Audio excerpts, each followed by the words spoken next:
You are entering the Nillyverse with your hosts Gustavo Candia and Rodney Perry. This episode has been brought to you by the Society of Namecoin. No.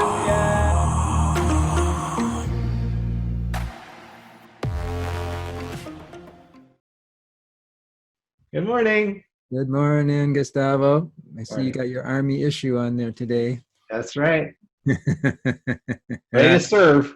yeah. You've never been in the service, have you? No. It's something that never appealed to me. It's not really something that is pushed on us like Canadians. I'm a Canadian. It's a wonderful calling, right? If it's there for you, right? But it's not something that I feel like that the nation sort of pushes on you that this is the way that you should serve your country, right? Right. Yeah. Well, Canada isn't in the habit, like the United States, of invading countries. No, we're more of a peace-loving country. But there's a time and place for everything, right? So No, I understand. we are thankful to our southern brothers that do serve to protect our freedom and our land. Absolutely, yeah. It's complicated these days. Hmm. So you want to talk about nothing and nothingness for a moment? Yeah, sure. Let's do that. Okay.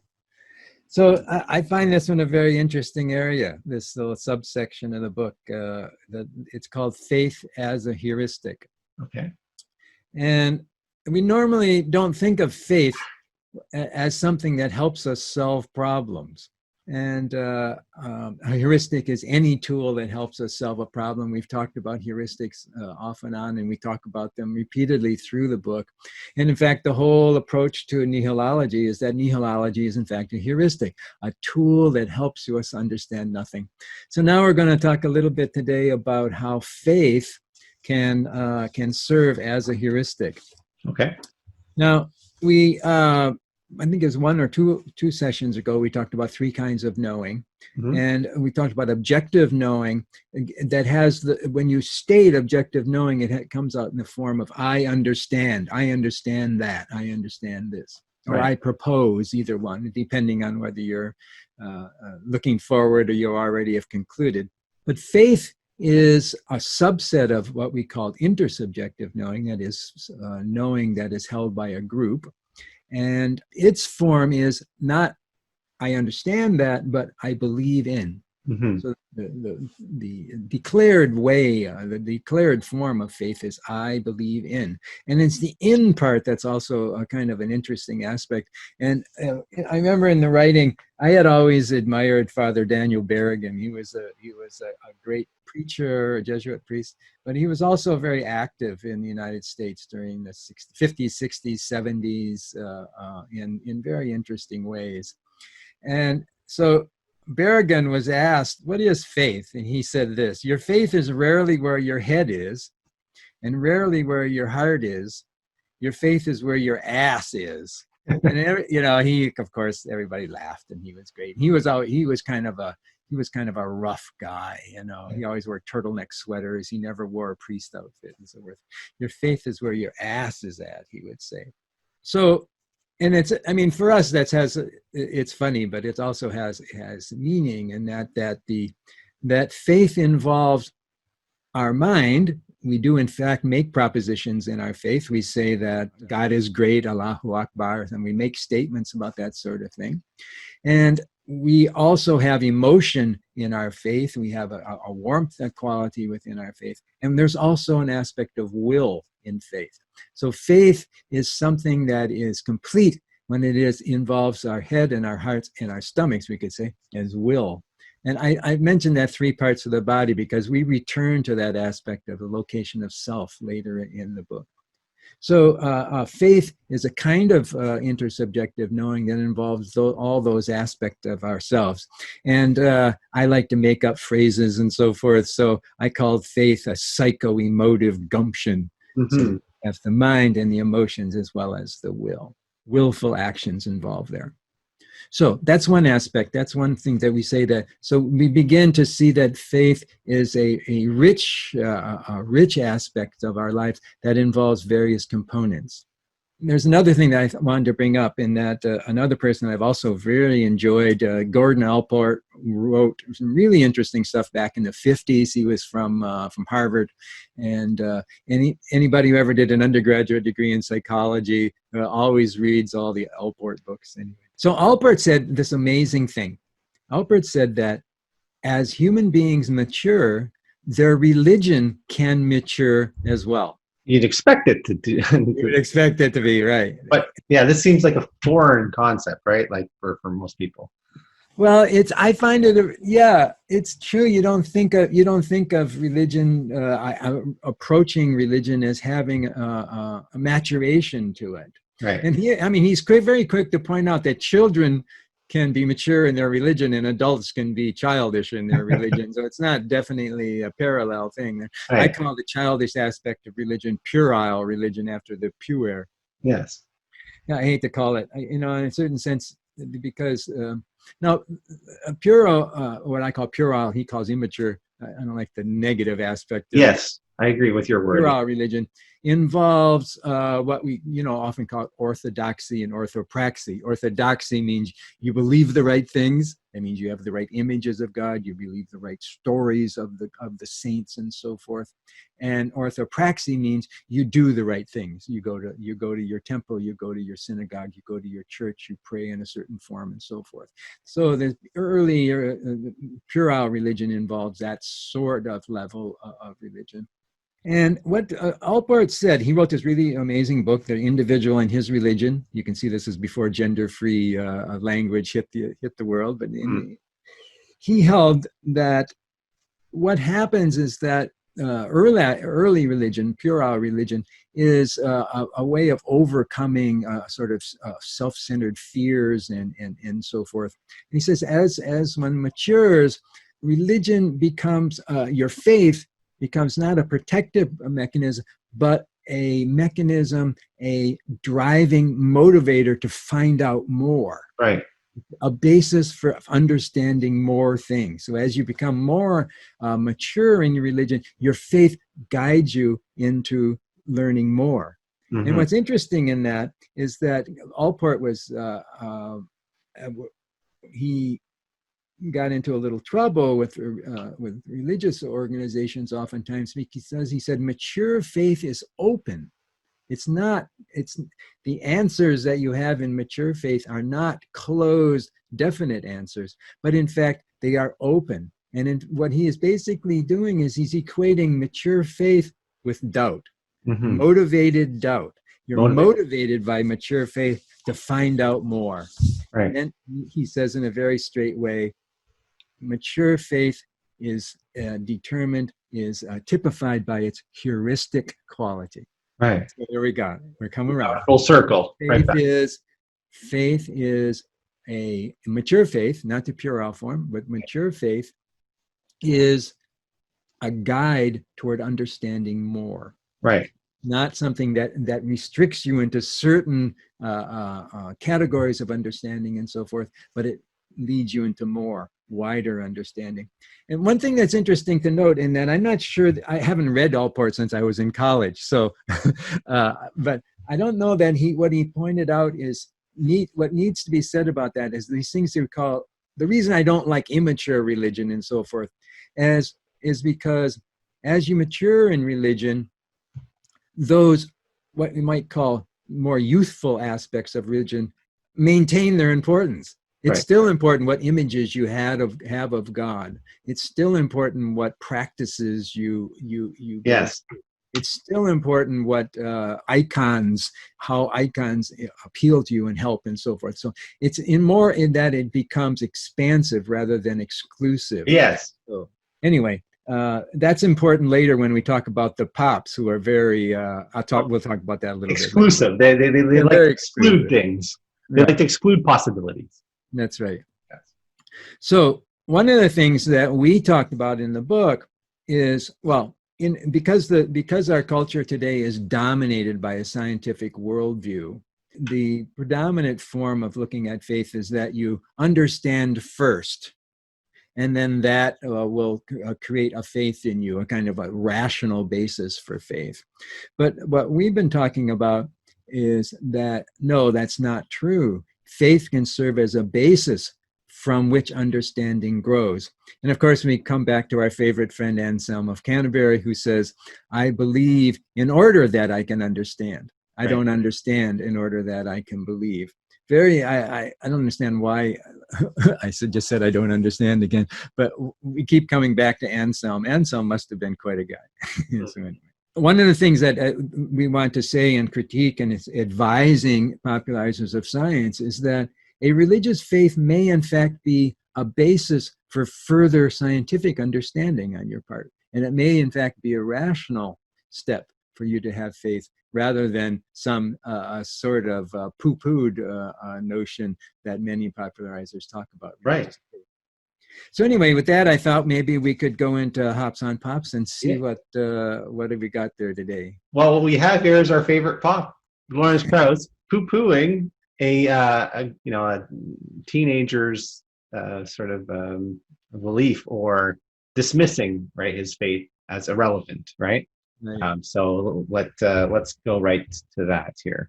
He's such a sweet guy, this kid, isn't he? Yeah, I mean, like who's coming off as the more immature one, right? Right, exactly. The great physicist Albert Einstein once said, "Science without religion is lame. Religion without science is blind."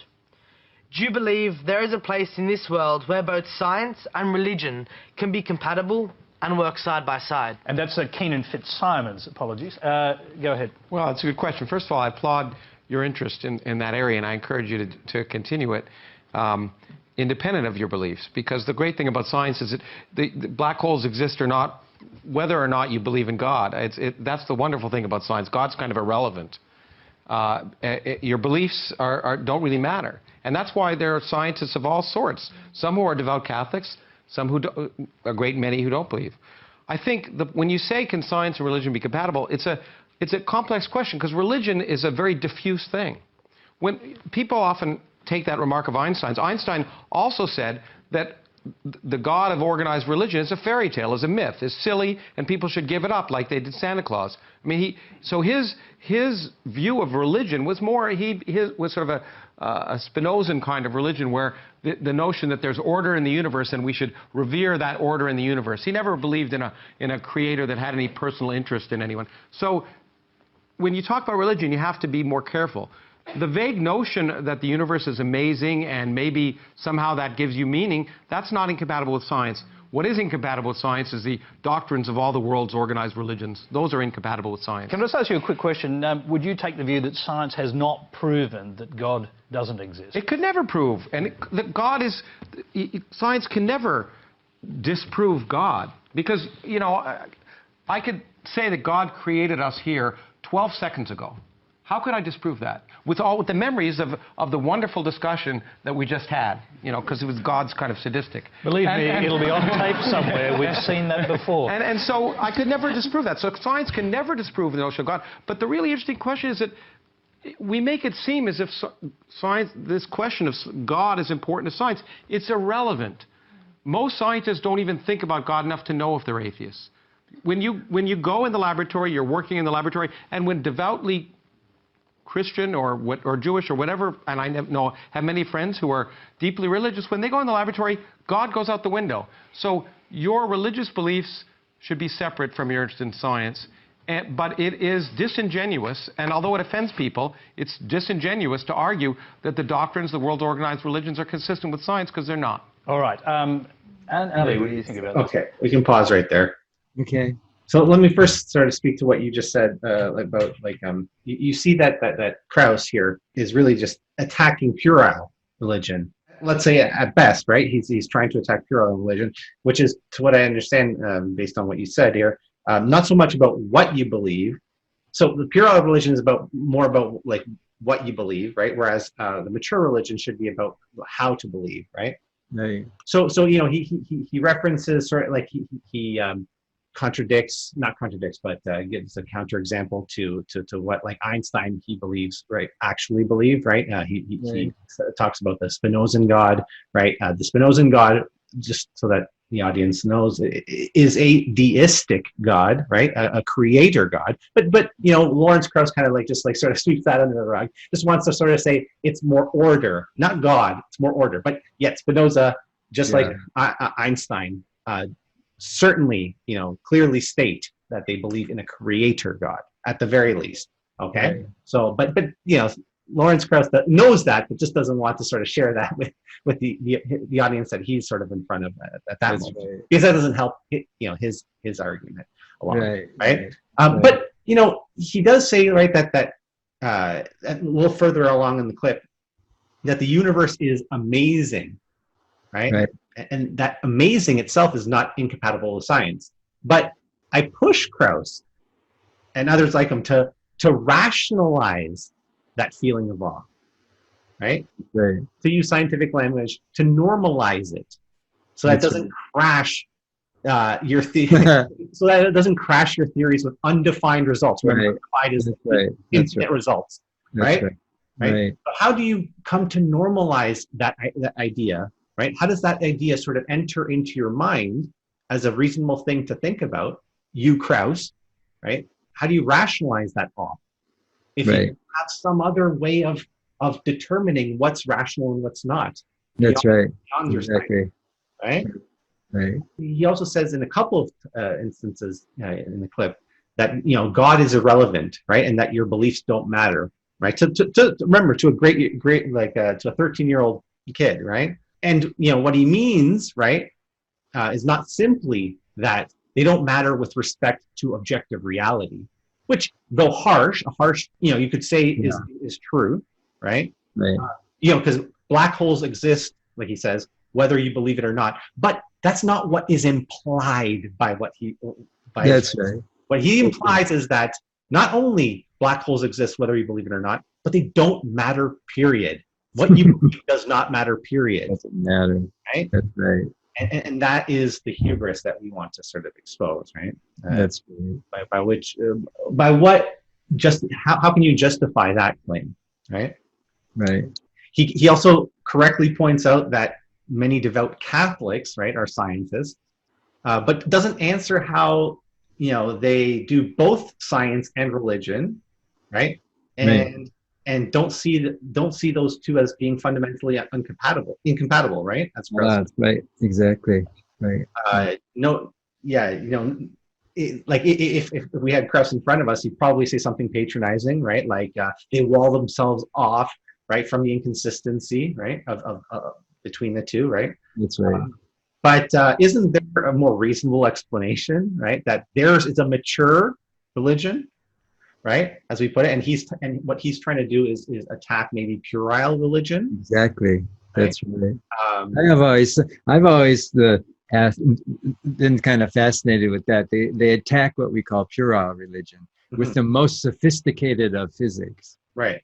So if they were to be fair, they should be critiquing puerile religion with puerile physics. Of course. Right. And so, I mean, look at some of the notions that have been held by physicists in the past. And I remember there's this famous one where I think it was early Greeks are trying to figure out why an arrow continued to fly once it was released from the bow. And they didn't have a scientific law of momentum in those days. And there was a notion that was proposed that there was an angel who came and pushed the arrow after it was released from the bow, and then more famous ones, Democritus said that everything's made up of little atoms that can't be broken.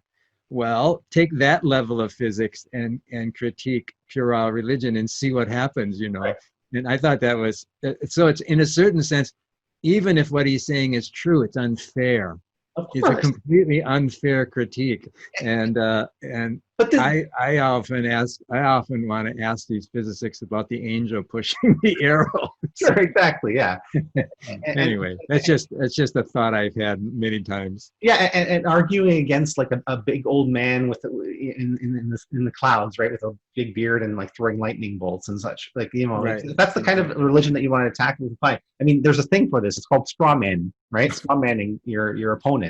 Right? If you want to do that, then fine, you know. But like, I think that people are sophisticated enough to sort of see that that's what you're doing, and Right. it doesn't really help your cause. If Absolutely. that's what you're. And let alone having absolutely no empathy for this young smart kid. You saw he had the table of elements on his. Yeah, exactly. Obviously into science. That's and right. Here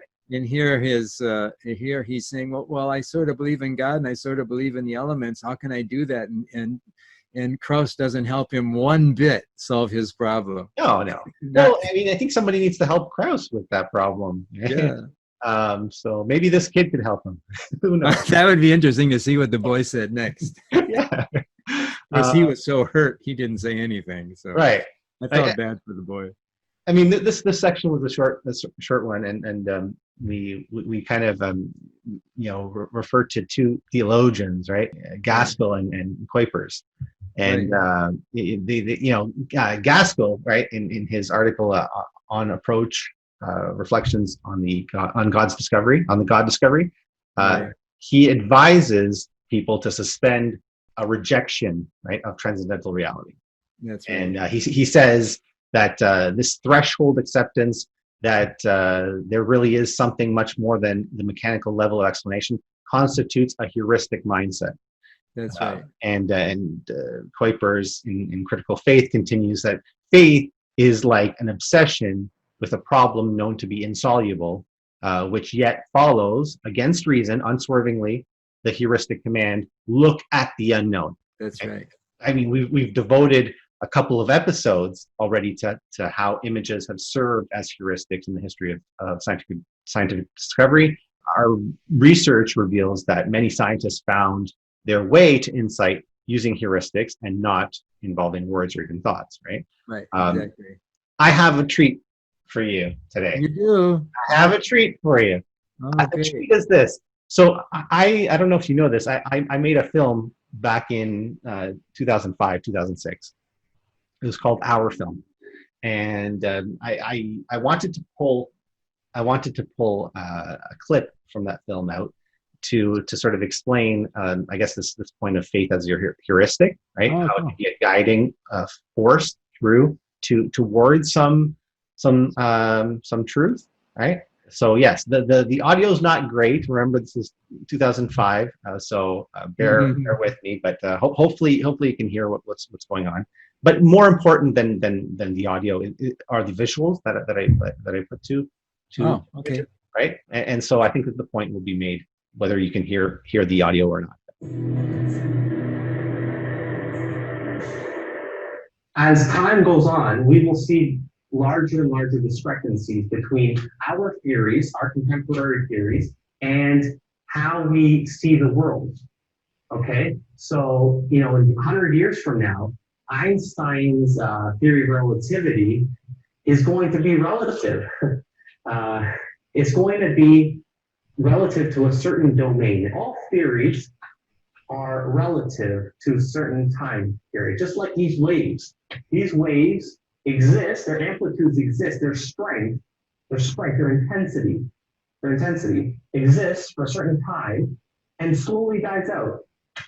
It's like a heat death.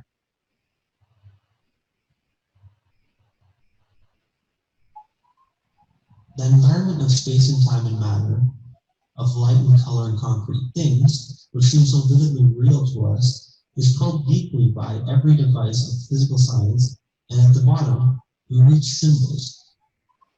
Its substance has melted into shadow. Nonetheless, there remains a real world if there is background to these symbols, an unknown quantity which the mathematical symbol X stands for. I think we are not wholly cut off from this background.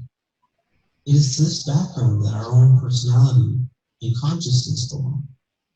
All right, that's it. That's cool. That's something I produced 15 years ago. Really? That was you as a professor there. Huh? Yeah, I dress up like a professor. The idea is, I mean, very loosely, right? It's kind of it is a little bit of stream of consciousness kind of a film, right? And the basic story or plot is that I'm presenting a dissertation, right, to to some unknown panel. There are no other characters. It's just me standing up in front of different cameras, right? And presenting a dissertation about like sort of what I guess a grand unifying theory that I have, right? And and if you see in that clip, right, the evolution of scientific theories, right? We have three kinds of scientific theories, or three epochs, right, of science throughout, right? You have the first one, right, was the digital mechanistic theories, right? And the digital mechanistic theories, if you remember in the clip, right, were I guess concentric orbits, perfectly defined, just from all angles. That's all. It was just like perfect circles, moving, in certain predefined, right, ways. Okay, and then in the second form, right, were the analog or the wave theories. Right. And this is kind of like the the digital mechanistic theories are kind of like the Newtonian theories, right? Which is perfect, discrete, and deterministic, right? The analog wave theories are quantum mechanical wave functions in a way, right? Where nothing is, or not anything, I guess, is known definitively. Okay, even concepts like position and momentum, right, are fuzzy when they're spoken about in the same about the same object at the same time. Right. Okay? And you see how the theory, right, has been visualized, right?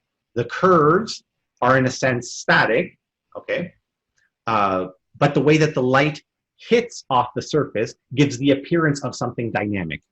That was the second part of the clip, right? So that the curve no longer is a concentric circles, right? Kind of like the Ptolemaic sort of epicycles and such, right? Now it's a sort of kind of more like a Klein bottle, right? Like curves, right? That seem to go on forever, but really they're really static, and it's just the way that the light hits the curves that gives the appearance of something dynamic going on. Huh. Okay. Yeah. Okay. Cool. And then the third image, all right, or the third part of the clip, right, is the theory of everything, right? Where I consider it to be filmic, right? And filmic here is, the theory itself is both particle and wave-like, right? Or has particle and wave-like properties to it.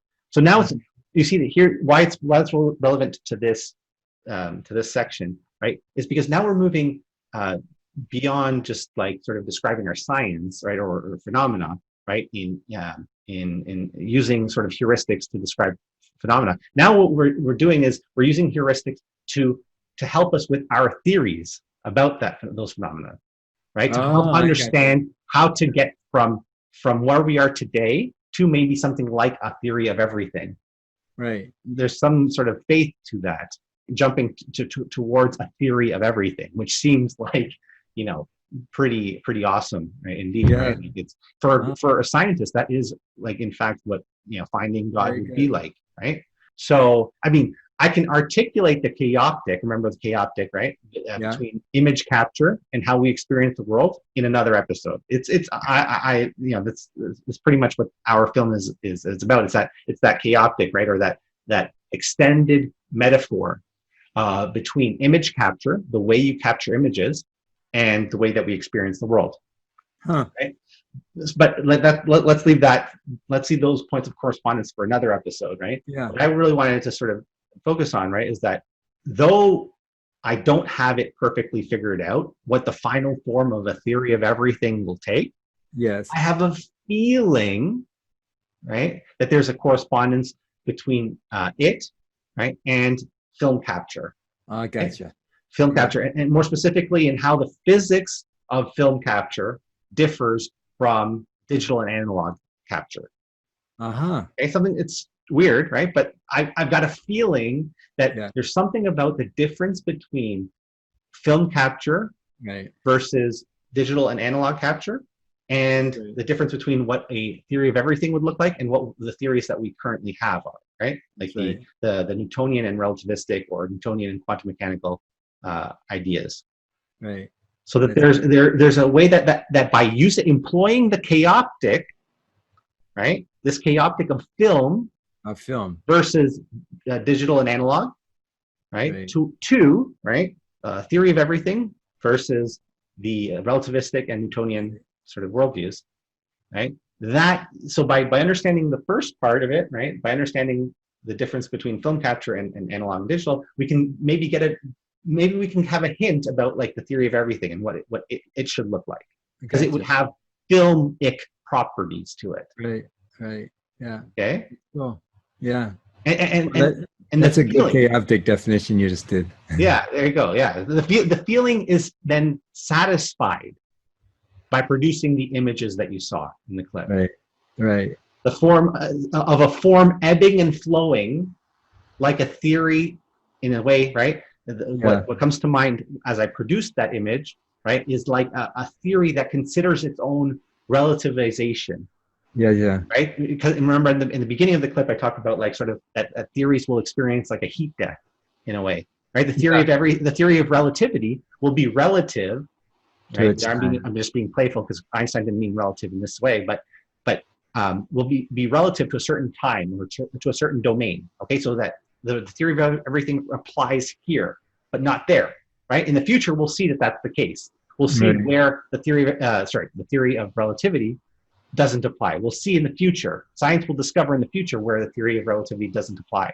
That's right. But right now we take it to be universal. It applies everywhere because that's how science proceeds. We assume that it's universal until evidence suggests otherwise. That's right. That's fine. That's great. This is how science proceeds. But we shouldn't believe that that's in fact the truth. Right? Right. These are useful maps that we employ, right, to discover more, right, and discover where the map is wrong. This doesn't apply right here, right? So the image here, right? So I'm employing a heuristic, right, in that the feeling is satisfied by these images that I've put together in this clip that I produced, right? Of an ebbing and flowing. Right, the theory ebbs and flows in a way to consider its own relativization. Right. So the other ones were, remember, concentric circles or like a static form. Right. In order to have a theory of everything, we need to have like an ebbing and flowing of this form, of this theory. You got it. So that this ebbing and flowing is how we articulate, right, or consider its own relativization. Okay. That's a lot. That's a lot. Well, that's interesting though. About how the image contains something of the answer within it. Yes. Yeah. Something in this ebbing and flowing, this filmic quality is perhaps leading you toward that. That's very good. I will be more articulate about this particular chaotic maybe in a future one. Episode. But for now, that I think illustrates, right, that idea of faith as a heuristic, right? I have a faith. It's not about particulars of science. It's about scientific theory itself. Right. What kind of a form a scientific theory would take, a theory of everything would take. Right. That's right. Yeah. Well, that's really cool. I mean, those seem to be your genius. Those images like that, and they do seem to work really well. If you have to follow the image. It's like the image is the way to get through from the ground to the conclusion is the image, and that's a really cool thing. Mm-hmm. I think that's really good because today we're talking about how faith allows you to go from the problem toward the solution. And also another thing you said, there was a couple of things you said that were pretty interesting. One is that we're using faith as a heuristic in a meta question about not only does it solve scientific problems, but this faith as a heuristic actually looks into what mindset you should have. Mm-hmm. What mindset, what heart set, what stomach set you should have in order to come up with really good science, which is actually cool. Mm-hmm. And another thing was really interesting in what you said was that it kind of brought back the Karl Popper, saying that science is not about searching for certainty, but it's about searching for new, deeper questions. Right. And like you were saying, you take for granted that certain things like relativity are universal, but in fact, you know they aren't, but they will lead you to the next part that will tell you about the lack of Yeah. So that was really good. That linked it back in with last week. So there's a lot of good things in there. Right. Wonderful. So what do you think? Are you feeling good then? Well, I think we've done well. That's a good ending. We'll try it again next week. All right, we'll try again next week. I like Thanks for the movie. Oh yeah, I'll send you a copy. If you Okay. message me, your. Oh, do you have the whole movie? I can. Yeah, see I've got a DVD. I'll give you. Oh, absolutely. I want to see. Send you an actual physical copy. What's the title of it again? Our film. Our film. Hour. Oh, Our Film. Okay. Because the funny little gimmick that I included there was that to the frame it's an hour long. Oh, I see. It goes and actually the last clip is like a little sort of a like a watch mechanism where it does the second not the second hand, but that just does the clicking to hold the cogs in place, I know right? And allows the cog to move only as it's released, and then it comes in, right? So it's like that little device sort of coming down and counting the frames as time sort of you've reached the hour, the 60-minute mark. You can finish now. Ding ding ding. That's how it finishes. Yeah. Okay. But cool. I'll look at it. I look forward to seeing it. Okay, great. Okay. We'll see you next week. See you next week. Bye bye. Okay. Take care. Entering the Universe has been brought to you by the Society of Namecoin. Until next time. No.